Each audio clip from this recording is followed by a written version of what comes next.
Ready? Play.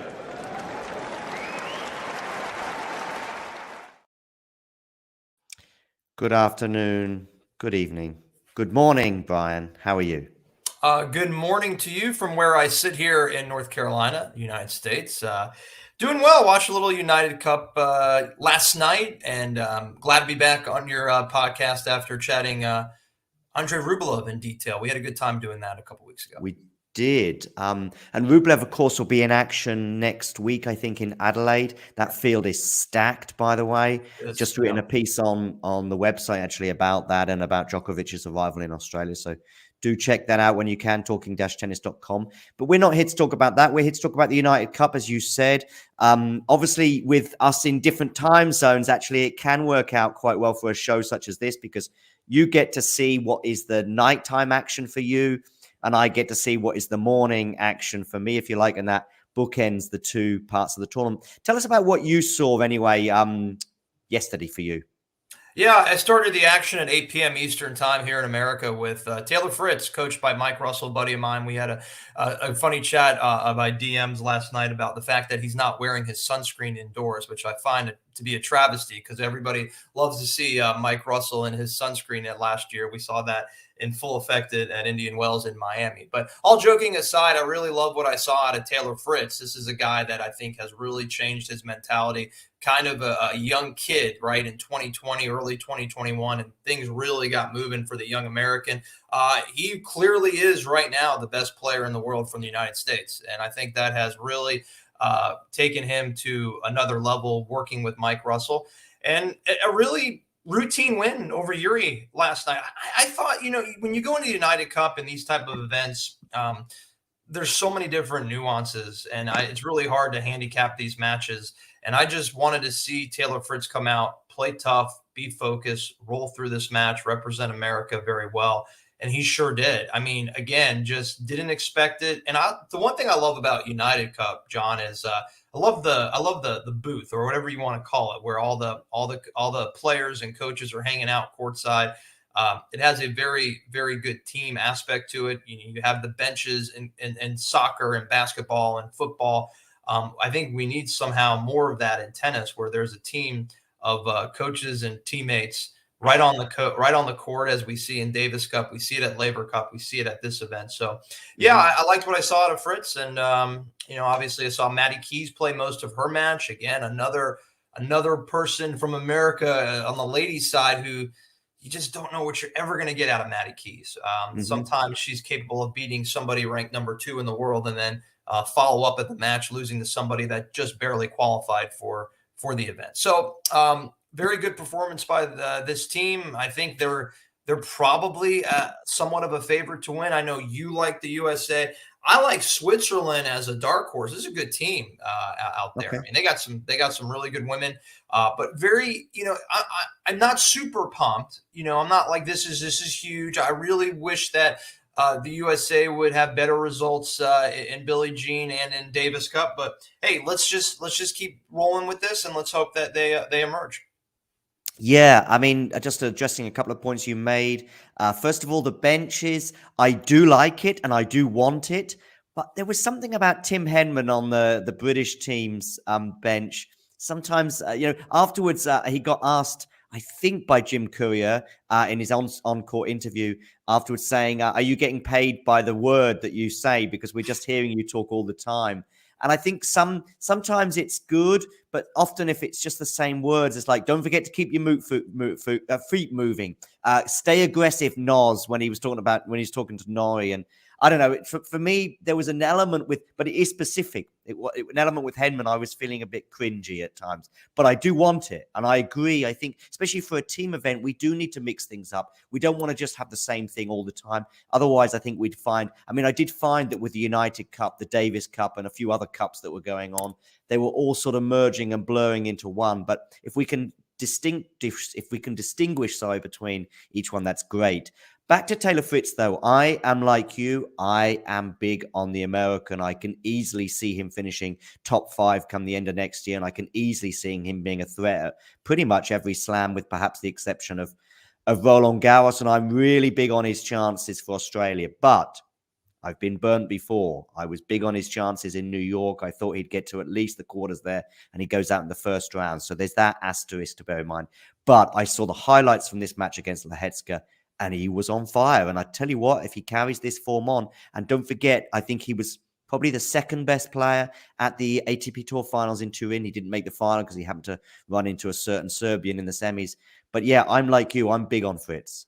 I think the maturity factor for Fritz is what we're looking for. Sometimes you get to the dance, like the ATP Tour finals, he kind of backdoored in there, right? Yeah. And I just thought he would just be there to hang out at the party.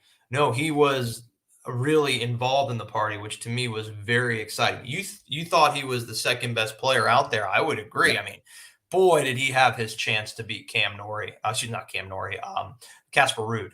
That is a loss that I'm sure that he lost maybe a night or two of sleep, because if he beats Norrie, I keep saying Norrie. Ruud and Norrie always get to me. Sometimes those guys are like the same look. But no, I mean, the loss to Ruud, I think, really hurt Fritz there, but the overall performance was incredible. And I was really, really excited to see Taylor Fritz get to the dance, compete in the dance, and show the world that this young American is here to stay.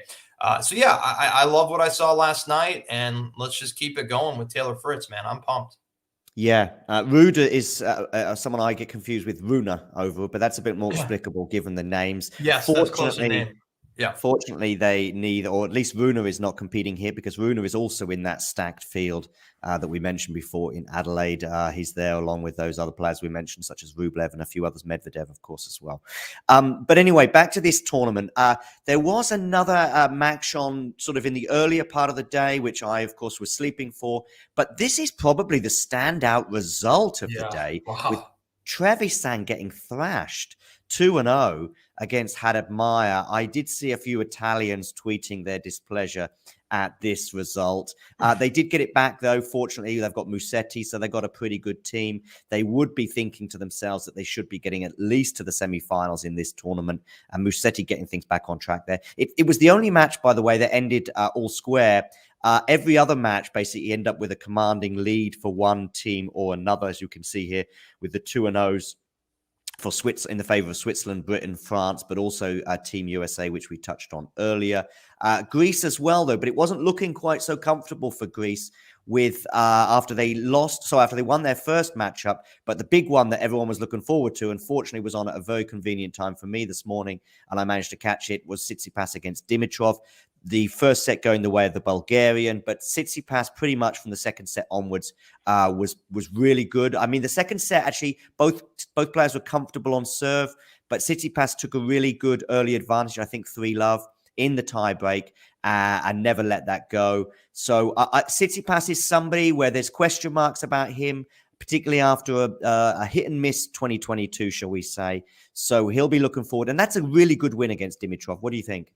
Yeah, I mean, I think it's really nice for Tsitsipas to be challenged, put under pressure. You win a match 6 in the third, that's always good. Sometimes it's so much better to win that match 6 in the third than 2-2. Listen, I've seen Tsitsipas just roll over Dimitrov, so this result was a little surprising when you sent it to me just an hour ago. I think it's a great thing for Steph. I think Steph needs to be challenged mentally. When he starts rolling, it's a good thing, but at the same time, then he just runs into a wall against some of the great players. So, yeah, good result for Tsitsipas. Disappointing for Dimitrov. Dimitrov's a guy you want to see return into the top 10 somehow, but I think age is starting to play a factor with him. He looks great. I mean, he's in tremendous shape, but I think it's just Tsitsipas's ability to, I would say, hold easier is probably the reality between these two. And I think I watched these guys play this fall in an indoor match. I can't remember where it was, and I just watched Tsitsipas take him apart. So yeah, nice result. I regret that I wasn't up. I don't know what time it was. I wish I could have set the alarm earlier to see this match. I would have loved to see at least the third set. But one fascinating thing I saw, I didn't even notice this until you put it up on your screen, was we have a World Cup Finals rematch in the first round of the United. Oh, yeah. How about that? Yeah. I know. And to be honest, getting a little revenge there. And a lopsided, totally a lopsided team right there. For the most part. I mean, I felt the men's match actually is somewhat surprising, an easy straight set win for the Texas A&M Aggie. But Cornet, that was going to be too easy right there. So yeah, some fascinating matches here yesterday. The commentators were loving the France-Argentina reference. Robbie Koenig in particular sort of began the match I saw was Rinderknecht Cerundolo, so I didn't see Cornet win her match in straight sets. The Rinderknecht Cerundolo match, Rinderknecht was in charge from fairly early on, and Cerundolo was muttering to himself a lot, seemed to be quite frustrated. I expected that one to be a lot closer than it was, but in the end, Rinderknecht winning quite comfortably. But yeah, they were loving the France-Argentina references, both in the encore interview afterwards and so on. I'm not quite sure if Kylian Mbappe, though, will be feeling much better today. No, probably not. No, I think Messi would have been better off there, and instead of some of the players that represented yesterday. They probably could have inserted Messi in the lineup here for Argentina. But yeah, good result for France. I think they're a pretty good team. I still think it's Spain, it's the USA, and then the dark horse, as I alluded to earlier. I think Switzerland's pretty good. You got to watch out for the Swiss. Yeah, I actually about 2 months ago, I tweeted a funny picture of Messi, Iniesta, Rijkaard, and maybe somebody else. It might have been Ronaldinho actually as well, of them all with tennis rackets as they were about to take the court for a laugh, I guess, on clay at least. But you're right, maybe Messi would have been a slightly better option for Argentina today. But anyways, you say 2-0 there for France, so they're looking pretty good. Just to run through in terms of the rules, 3-2, I think, seals, or 3. It's the first to 3. Yeah. If it ends up at 2-2, obviously it will come down to the deciding doubles match. They will play the doubles match irrespective. So even if France were to go into a 4-0 lead, or Britain or Switzerland too, they would still play the doubles match because all the matches count towards the tally at the end of the group stage. Yeah. Once of course they get to the semi-finals and it's straight knockout. If you take a 3-love lead, it's done. Yeah. But two singles matches today, 2 singles matches to come, and then a doubles match for the 5th match in each group. So that is. For those of you wondering about Rafa Nadal, for example, he's not in action for another couple of days, actually, or if you're in the US, a day and a half or whatever it is anyway. But he's not even in action on the 30th local time. He's in action on New Year's Eve, I believe, in Australia against Cam Norrie. So that's an interesting group. Actually, that kind of brings us on. I actually watched the Norrie match. I mentioned Tim Henman's comments on the side.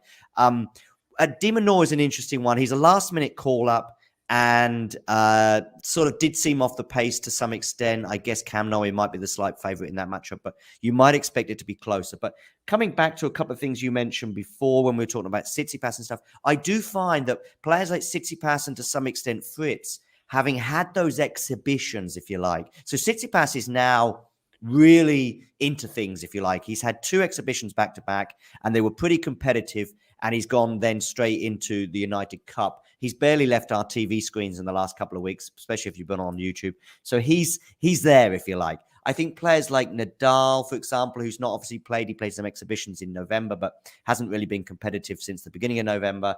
And who else would be in that list? I guess Djokovic, but Djokovic always seems to hit the ground running. But there's a few players like maybe De Minaur as well here, where we've just not seen them for a couple of months. I am expecting them to take a couple of matches before they ease into things. Does that make sense? It does make sense. And I think, Cam Norrie, obviously, I think he's played some exhibitions. I think he played, did he play one with Nadal?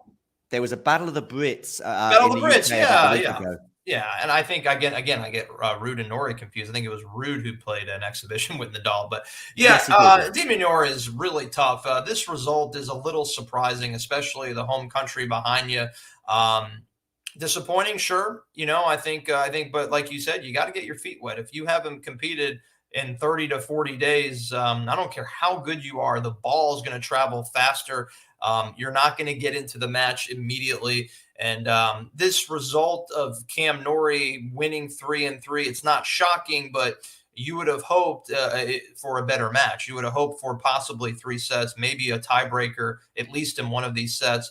But I'm a big ADM fan. I think he's a great player for his size. I think he's always going to knock off somebody intriguing.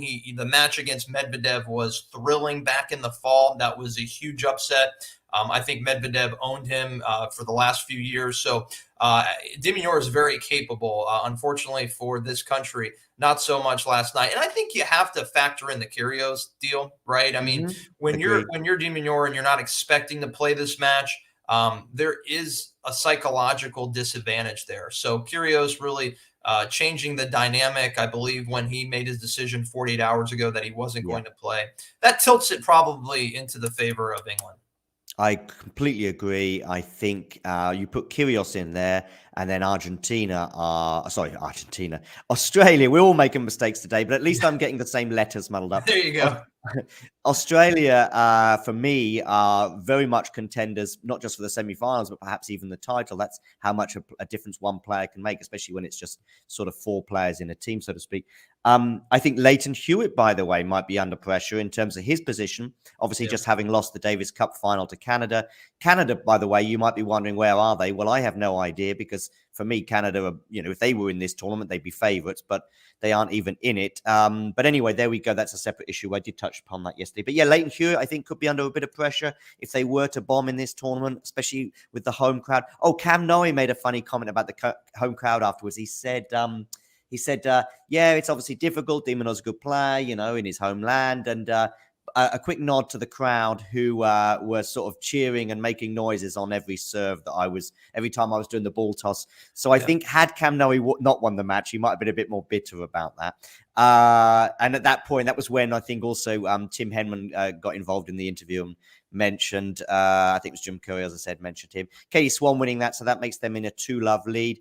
Switzerland looking good, of course, with Stan Wawrinka's also on this team, and he keeping his powder dry today. Husler as well, coming through against Skatov, and I probably would have expected that, and maybe even a bit more comfortably. Husler was just starting to make his mark towards the end of last year, and Belinda Bencic also winning comfortably. Putin-Save is always an interesting one as well. She was losing her temper quite a bit in the first set, and she lost that first set tiebreaker to Love. I think that's a standout thing. I think when anyone loses a tiebreaker to Love as well. Rinderknech we touched on, so do Cornet. Brazil and Italy is the only one neck and neck, as I said before. USA, my tip for the tournament, certainly looking good. I think they've just got strength in depth with their 4 players. And Greece, as I say, taking a lead against Bulgaria. Listen, anything else you want to talk about with United Cup? Because I have got 1 or 2 other tiny topics I want to touch on. Yeah, fascinating stat here. 2 players in the United Cup that won yesterday played college tennis. Both played college tennis in the state of Texas.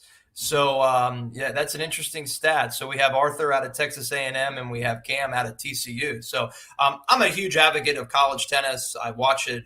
I'm very lucky to where I live in Chapel Hill, North Carolina. I played at NC State, which is 20 minutes down the road, but in my backyard is UNC Chapel Hill and, of course, Duke University. So some of the best tennis, in America is right in my backyard when it comes to the college level. And I just always get excited to see these college players emerge in victory. So we had 2 of them yesterday, TCU and Texas A&M representing. But yeah, those are the things that really stand out to me.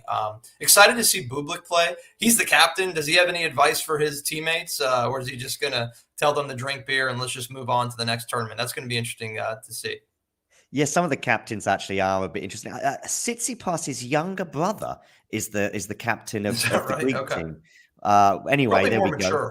He's probably more mature. I think that's where we're looking at right now. Yeah. I mean, the younger brother as well is very striking in the comparison with the father. He's certainly got pretty much an identical face, I would say, albeit a bit younger than the father. But listen, I'm digressing.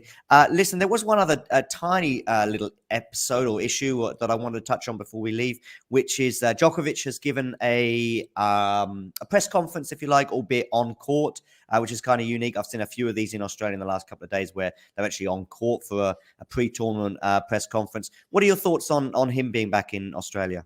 I think it's great. I think it's time for us to move on with these players that have chosen the route of not getting vaccinated again. I don't like to get in these conversations, but it's out there and we have to talk about it. Djokovic needs to be back. He is the greatest player that I've seen since I've been watching tennis for a long time that has competed down under. I mean, his success down under is pretty much unmatched over the last several years. I think that he's unfortunately for the rest of the field, there's too much motivation there and too much, as we say in America here with football, there's too much locker room talk. He's now going to go out there and he's going to be on a mission, I think, to win this Australian Open. I think he feels like he was definitely let down by the Australian government last year. Whether he was in the wrong or in the right, it doesn't matter. He thinks he's in the right, and he is back. And I think he should be crowned as a massive favorite, John. I mean, he is a massive favorite to win the Australian Open. The betting market has him way ahead of the next players down the line. I haven't seen that in a long time. It's rightfully so, though. In your mind, who's the second favorite? Can you come to? Yeah, so in my mind it's not Alcaraz, who is the second betting favorite, I think, at plus 550. You know, I want it to be Medvedev. I really think he can do it. It's all predicated on the draw. If Medvedev is on a draw that doesn't have Djokovic on that half, I think he can emerge. I think I mentioned this to you on your podcast when we were talking about his countryman, Andre Rublev. There's something missing with Medvedev in 2022. After the loss to Nadal, I think everyone says the same thing. It may be that, but it also may be becoming a dad. You know, I think you get softer. Everybody does. As a parent myself, things change in your life. And the one thing I saw out of Medvedev was a lack of moxie. The moxie that I saw in the COVID year of 20 and then the 2021 year, where he would just rant and be wild and fist pump and be a villain, but yet that villainism got him into the right spots. I didn't see that in 2022. After that loss in Nadal, and things went down, and a lot of it wasn't his fault. I mean, he was exiled from playing Wimbledon, but I think that surface gives him the chance to emerge here as one of the best players. He is the number 4 favorite on the board, slightly under Nadal. I'm not thinking Nadal goes very far in this event, but I have been proven wrong every single year. I say Nadal is not going anywhere. Australian Open last year, I thought people were crazy to put some, whether it's beer money or large money on Nadal. I thought they were crazy. And as I sit here, I'm the crazy one. So I like Medi. I think it's all predicated on being on the other side of the draw of Novak, though. I probably do have Alcaraz as second favorite in copying the bookmakers there, but I probably do, and I'll tell you why. I think that that his absolute best on a hard court is something that will certainly make Djokovic think, and not many people will do that down under, as we're about to see in the next few weeks. I also have him as second favorite because I think he's coming from a bit further back than some of these other players that we touched on before, such as Tsitsipas, as I say, who I expect to be hitting the ground running, so to speak, over the next week or two. So he's coming from a bit further back. Of course, he had an injury, didn't play for about 6 weeks, an exhibition or anything, because he obviously pulled out of the Paris Masters with a pulled strain or something in the stomach. Seemed to be quite similar, or it might have been a hip, I'm not sure. Something similar, I think, to what Nadal had earlier on in the summer. But I will expect him that round by round, if he can build himself into the tournament, that may give him some help. I do notice, of course, he's not on the roster for Spain at the United Cup, which is obviously what this podcast has been largely about. But yeah, just regarding Djokovic, some of the comments here that he made, I will just share these on the screen for us. Yes, so Djokovic is obviously on the court in Adelaide rather than in the court. Do you like that one, Brian? Yeah, I do. As he was a year ago. That's good. Yeah. Anyway, pun's done.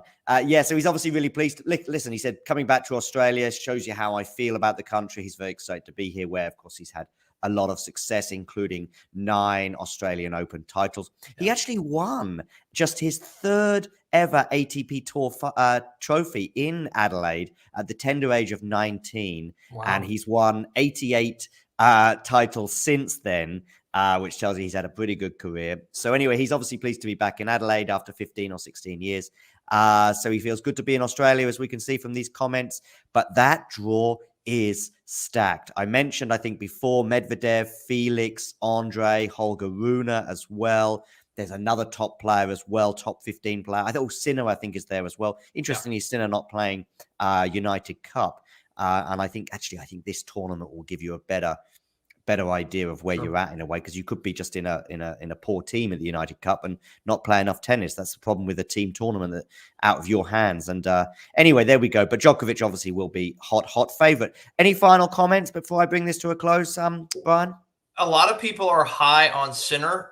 I'm not. I like Sinner a lot. I just don't think he meets the expectations for many talking heads and people that really know their tennis. They expect Sinner to emerge into the top 6. I personally don't. Really excited to see how Holger Rune handles success. He's young. He's immature, as he should be at his age. I think we all were. We've never had that type of success, but Holger Rune is going to be fascinating.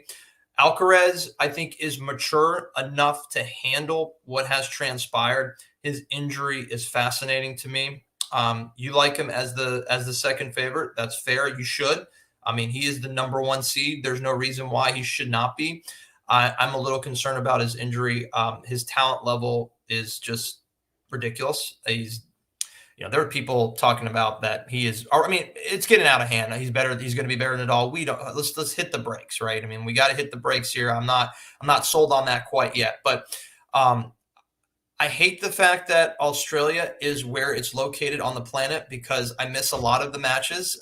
It's not fair from where I sit, but I can't wait. I mean, it's just so awesome to have this big tournament right around the corner. And listen, in Germany, I think you have to be excited for Sasha. I mean, I like what I saw out in Dubai. Now, again, how much did you take that event serious? But I think you had a chance to see him move on the court. He looked great.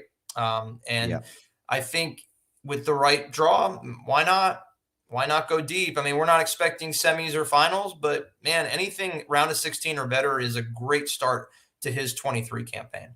Completely agree. Yeah, Sasha Zverev, of course, playing in a couple of exhibitions and looking pretty good. I think he beat. I mean, obviously the rules are fairly, changeable and twisted up and all that. But I think he beat a deciding set tiebreak. No, it was I think they had some super tie breaks to lead into one exhibition, and he put it like this: he beat Dominic Thiem anyway. Yeah, and then he also beat Djokovic, of course, also in an exhibition. Djokovic, that was the big one. Yeah, he beat Djokovic in straights, lost to Felix.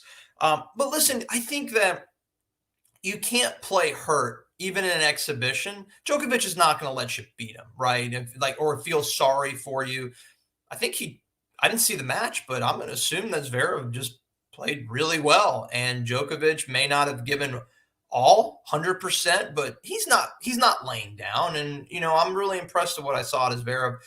Just a devastating injury in Paris that you hate to see. I think he looked like he had a chance to win that match.